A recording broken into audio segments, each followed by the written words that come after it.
Dobrodošli na kanal posvećen video igricama iz vašeg detinjstva, Retro Gaming Balkan.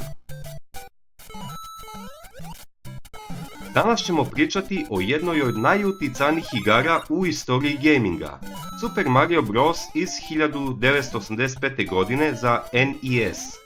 U pitanju je igra koja je postavila temelje modernih platformskih igara i koja je nakon 40 godina i dalje zabavna, precizna i prepoznatljiva.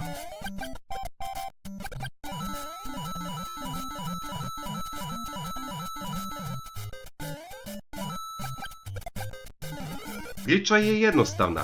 Glavni negativac Bowser je kidnapovao princezu Peach, a na vama je da spasite princezu. Mario i njegov brat Luigi kreću u avanturu prolazeći kroz 8 svetova, svaki sa po 4 nivoa. Zaplet je minimalistički, ali savršeno uklopljen u ritam igre i duh 80-ih godina.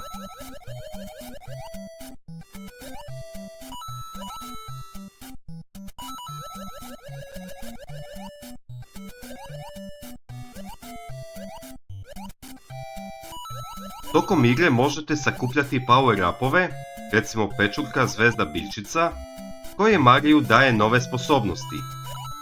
Ako istražujete pažljivo, možete otkriti tajne prolaze, skrivene blokove ili warp zone, što je za to vrijeme bilo revolucionarno.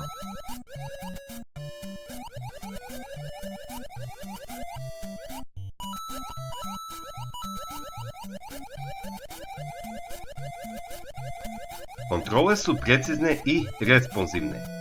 Mario ima mali zamah pri trčanju i zaustavljanju, što daje osjećaj težine, a skok je savršeno odmeren.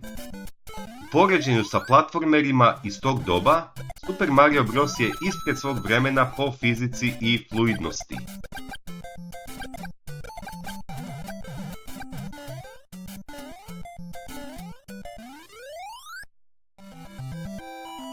Uprkos tehničkim ograničenjima konzole, grafika je čista i čitljiva, sa jasnim kontrastima koji čine da svaki element na ekranu odmah bude prepoznatljiv.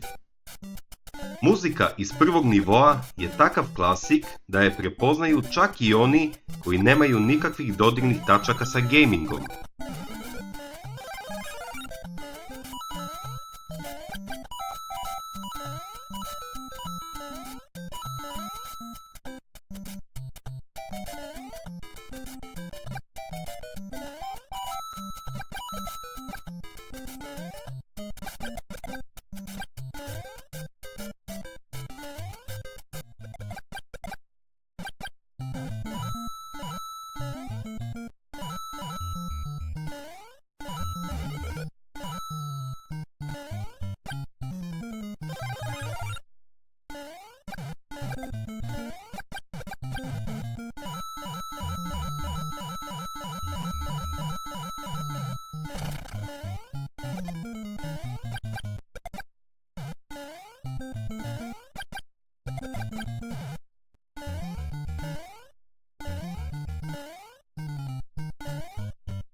Besprekoran gameplay je ono što je Super Mario Bros. Izdvajao od konkurencije.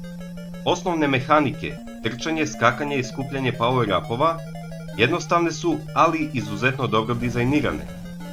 Početni svetovi su lagani i polako uvode igrača u ono što ih očekuje, dok su kasni svetovi dosta zahtevniji. Svetovi su raznovrsni, pa tako osim klasičnog nivoa ima i vodeni nivo, podzemni nivo, nivo sa pečurkama i tako dalje. Na kraju svakog sveta nailazite na Bowserov zamak, ali kada ga prijeđete, uvek se ispostavi da je princeza Peach u drugom zamku. Da mu mater i nek mi puši k***cu paketu sa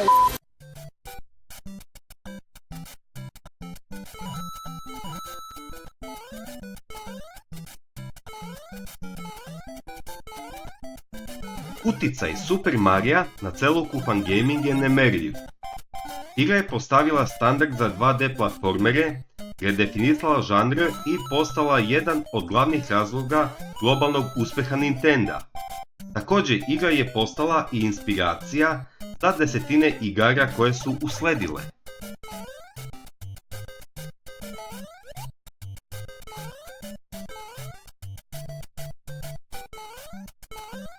Super Mario Bros. Je prodat u preko 40 miliona primjeraka i držao je titulu najprodavanije igre svih vremena više od 20 godina, najviše zahvaljujući tome što se igra prodavala kao bundle set uz NES konzolu.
Da li vam se sviđao Super Mario Bros?